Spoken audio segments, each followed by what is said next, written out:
recording. Now we are in fact going to look into two sample t-test. Alright. Two sample t-test is used to compare means of two independent groups or populations. Example, there are two agents, Rohit and Mohit. Right? They both are working with problem resolution process. The data shows the times they have taken to resolve the problems.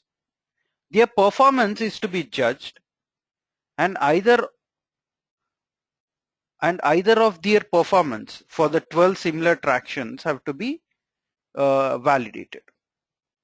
So that is the entire crux of this. So we have to do two sample t-test. Let us see why we have to do two sample t-test. But before that, let me take you here. Yeah, this diagram. Y is the problem resolution time and X is discrete. We have two populations, Rohit and Mohit's performance, both people. So what are we doing? We are comparing mean problem resolution time from Rohit to mean problem resolution time for Mohit. For these two people, we are checking who is more effective, who is more efficient. So first things first, we need to check whether Y1 and Y2 are normal or not. Is it following normal distribution or not? All right, so let me go back to this. How do you check normal distribution? Go to stat, basic statistics, normality test. First, we will do it for Rohit. I click OK. Yanush, can you say whether the data is following normal distribution or not?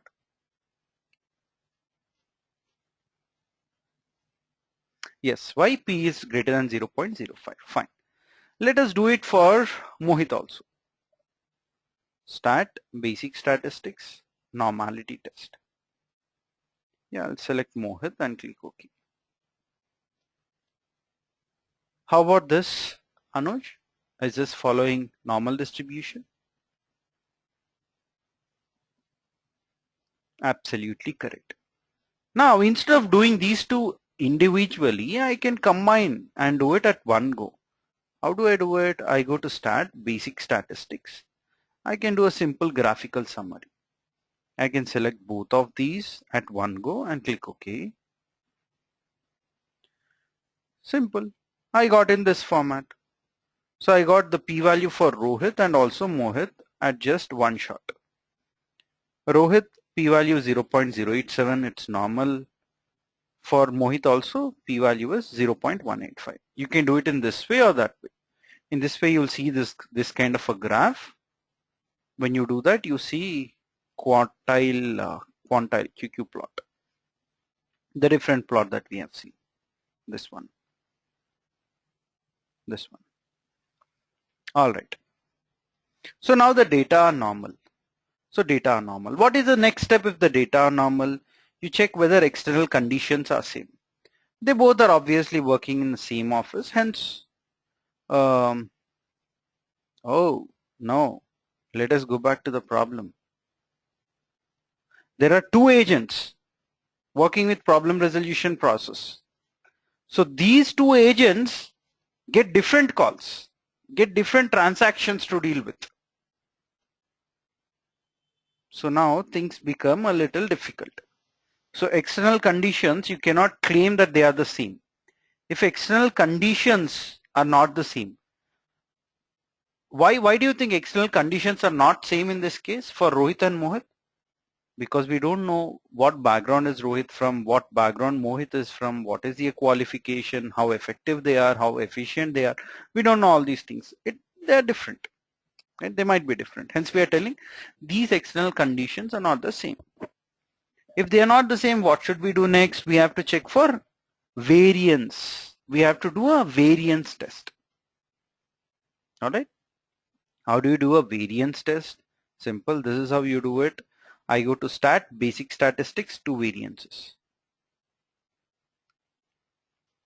Stat, basic statistics, two variances. Both samples are in one column? No. Rohit is in one column and Mohit is in one column. the data I mean. Each sample is in its own column. So I select Rohit and Mohit. Now, this is not done. We need to click on options and we need to select this. Let me click on options.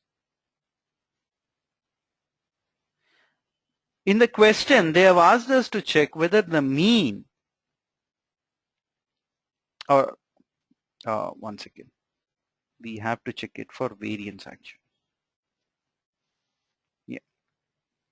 Ratio not equal to hypothesized ratio. What does this mean? Here it is, ratio not equal to hypothesized ratio. Ratio of sample 1 by sample 2 variance, we are telling normally it is 1. If it is 1, you say that both are same. Right? If the transaction time of Rohit and Mohit are the same, if their variances are the same, here sample 1 variance by sample 2 variance. So Rohit's variance divided by Mohit's variance, if it is equal to 1, that means both of their performance is the same. But alternative, you will say that no, both of their performance is not the same. So I simply click OK and OK. Yeah. Here we should be focused on Bonnet's test because Levene's test does not assume the data are normal. Bonnet's test assumes that data are normal. So if you look into the p-value, tell me whether you'll accept or reject null hypothesis.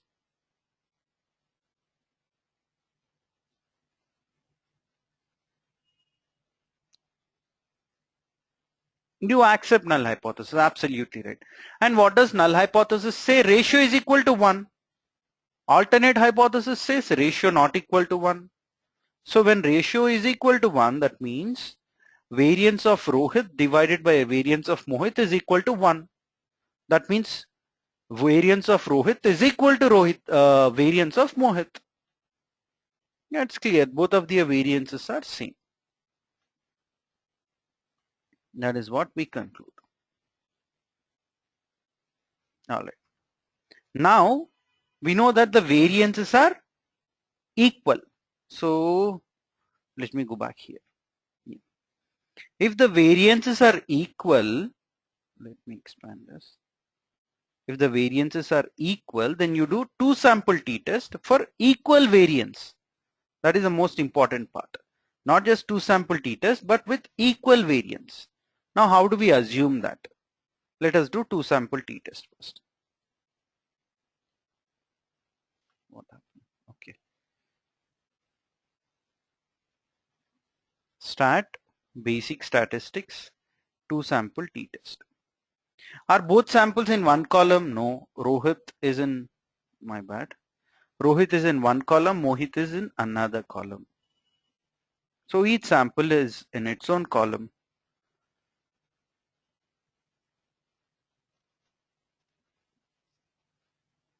You click on option, you select assume equal variance. That is what is mentioned here.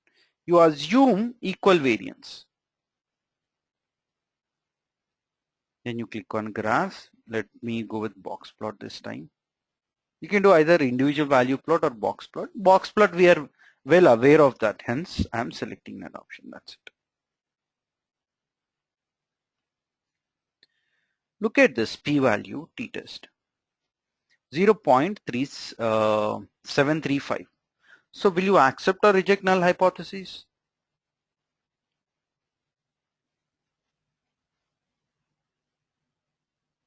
You accept null hypothesis. Null hypothesis says what?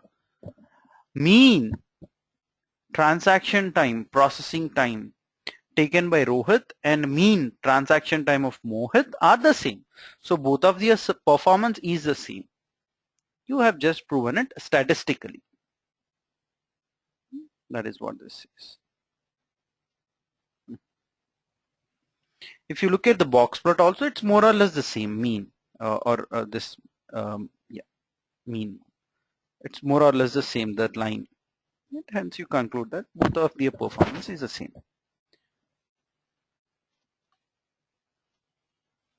Just interrupt me, Anuj, if you are unable to get anything, okay? So, all right. we know that both of their performance is the same, right? So if I want, I can do another set of alternate hypotheses. I can just check where for Rohit's performance greater than Mohit. I can also do it for Rohit's performance less than Mohit. Even if I do these two things, my p-value is going to say me that both of their performance is the same. So practical conclusion is that there is no difference between performance of Rohit or Mohit. Both of their performances are the same. All right. Now, if you want to find out the sample size inputs, what should the sample size be? Here, how much did I take? How many data points did I take? 12. Are 12 data points sufficient for me? Or do I need to take more? How do I decide this? Right? I decide it using a simple, why is it not coming? Simple sample size once again. I go to power and sample size, I check that sample. Yeah, so let us do that. This standard deviation and the difference is coming from here. What is the standard deviation? 6.5.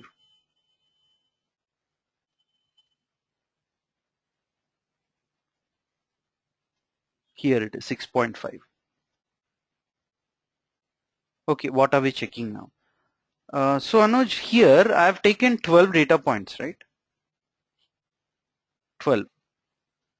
Rohit and Mohit might be processing 1 lakh applications per day. We don't know. We have just picked up 12. But are these 12 sufficient for us, or do we need more in number? How do we decide that? We decide that using a simple sample test. And that is exactly what we are doing now.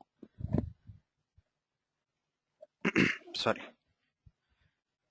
So what I'm doing is, I'm asking you, where is that? I'm asking you to do this sample test actually. So how do we do this sample size inputs?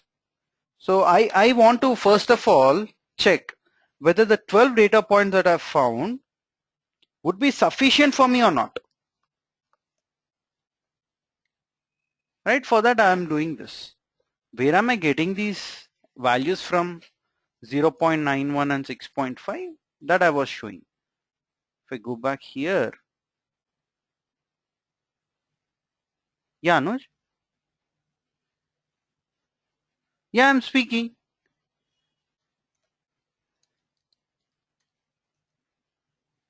Yes, I'm speaking. Are you not able to hear me?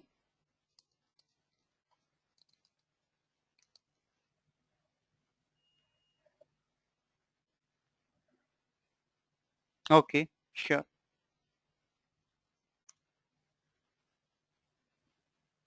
Are you able to hear me now, Anuj? Just confirm. Yeah, perfect. Perfect. So look at this. Estimate for difference is 0.92 and the standard deviation is 6.5, right? 0.92 and 6.5. So let us do this test. Sample test. Go to stat, power and sample size, go to 2 sample t-test. Sample sizes we do not know, difference is 0.92 and power is 0.9, 90% always 0.9. Most of the times put it as 90%. If it is significance level, put it as 5%. If it is power, put it as 90%. Okay, power value 0.9. Standard deviation is 6.5, we know it. Right, yeah, that is what is mentioned here. I'll go to options, not equal, fine, fine. Sample size should be 1050. With these things, 1050.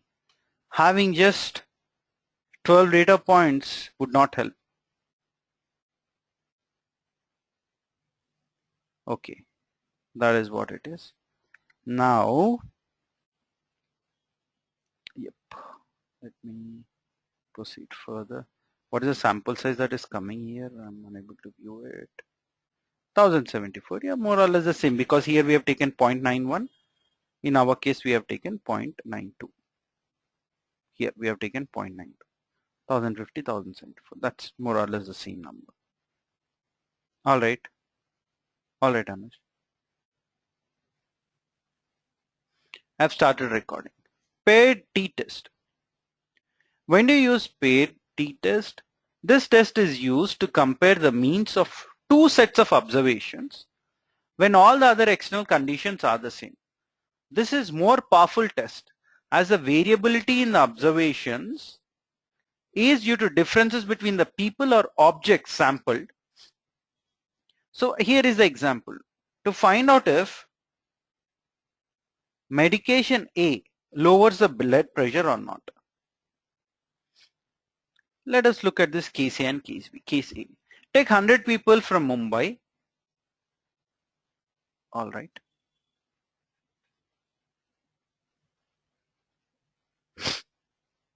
And in case B, you use which test? Two sample t-test. Absolutely correct. If the external conditions are different, then you use two sample t-test. If the external conditions are the same, then you use paired t-test. Yeah. Which test will you use for this? Effect of fuel additive. Is it additive? No, it's additive actually. Effect of fuel additive on vehicles is being studied. Out of a total of 20 vehicles, 10 vehicles are chosen randomly and mileage is recorded. In the rest of the 10 vehicles, additive to be tested is added with the fuel and their mileage is recorded. Find if the mileage increases by adding the fuel additive. Yeah, there are 20 vehicles that are studied.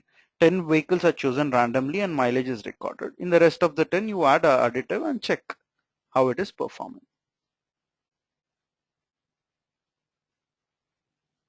Yeah, so what do you think, Anuj? Which test are you going to use here?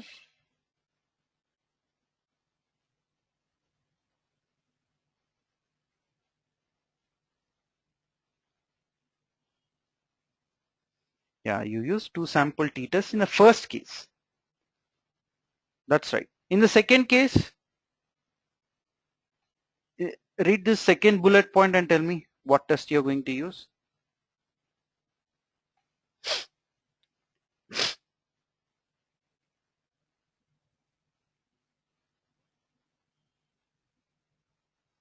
Paired t-test, absolutely correct. In the first case, since different vehicles are used, the observations are not paired. So two sample t-tests should be used. In the second case, the same 10 vehicles are used. Observations are paired and hence paired t-test should be used. Here the two sample t can also be used, but the paired t-test is more powerful and should always be preferred. Yeah, so that's the scenario. And whenever you do two sample t-test, you should always check for normality. Yeah, Anush. You always check for normality. Or paid t-test also. You don't directly jump into paid t-test. We first look into the normality. Is the data normal or not? You first check for that and only then we proceed further. All right, here I believe there is one slide which is missing. Okay. So this we can do one thing. Let me open this paid t-test. Let us do the exercise. You'll come to know about the next thing that we are discussing about. Before doing a paid t-test or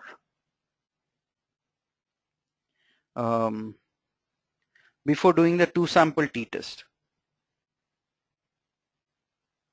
we have to actually check for the normality of the data. Only if the data are normal, we can go further, the further analysis. So here we have data of without adding additive and by adding additive for how many vehicles? For 10 vehicles. So let us first do the normality test. Basic statistics, graphical summary. Either I can do it this way or that way, but if there are more than two, I would prefer this. If it is only one, I would prefer the normality test. It depends. It depends on you, whatever you're comfortable. 0.026. Can you tell me whether the data is normal or not? Whether the data are normal or not? No, data are not normal. Look at the second thing here. Here row K 0.713. Data is normal. That is what it says. But one is not normal and the other is normal. Under such scenarios, you always go with Mann-Whitney test. Why Mann-Whitney test? You might ask me. Let me see where that graph has gone.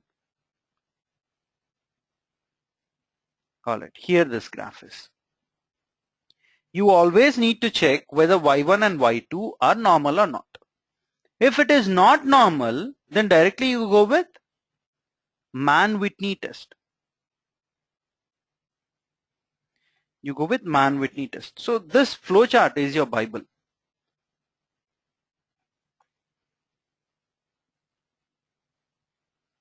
Alright, so let me take you there. Yeah. So we are doing the Mann-Whitney test. In Mann-Whitney test, you always check the medians. You check whether the medians are the same or not. So we just need to go to Stat Non-Parametrics Mann-Whitney test and check whether we are saying both the samples, vehicles without additive and with additive, are they same or not? Okay, let me go here. With and without. Stat Non-Parametric test Mann-Whitney test. First sample is without additive, second sample is with additive. Alternative is both are different or less than greater than anything. Here is a Mann-Whitney test. In Mann-Whitney test, you need to look into whether the medians are the same or not.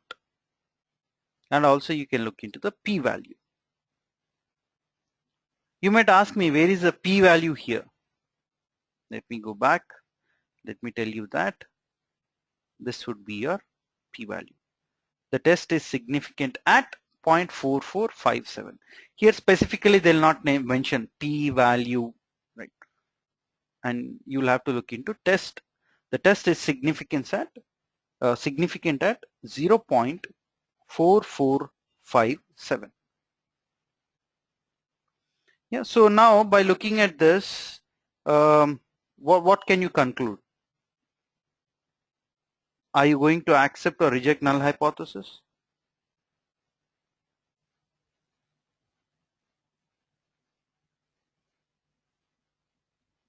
Little confused. So I'm telling in Mann-Whitney test, I'll go back here. These are the two things. Why are we doing Mann-Whitney test in the first place? Are you clear with that, Anuj? Yes, because data are normal, our flowchart says that go do Mann-Whitney test. We are doing that test. I simply go to Stat, Non-Parametric, Mann-Whitney. I select first sample and second sample. I click on OK.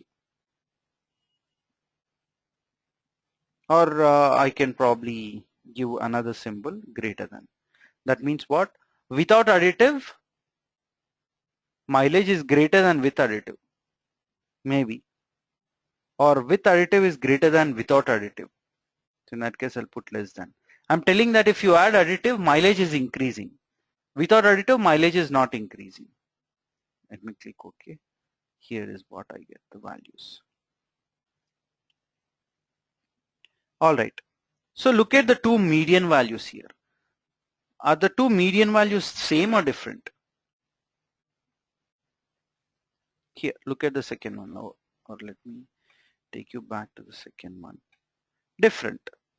Medians are different. Second thing is look at the p-value. Look at this. This is the p-value actually. This one. Yeah. So tell me by looking at this p-value, What will you do? Will you accept or reject null hypothesis? P high, you accept null hypothesis. What does null hypothesis say? With and without additive, mileage is the same. Medians are the same. That is what your null hypothesis says. So by looking at the p-value, you conclude that, or you say that by adding additives also mileage is not increasing greatly. So let us drop off that idea.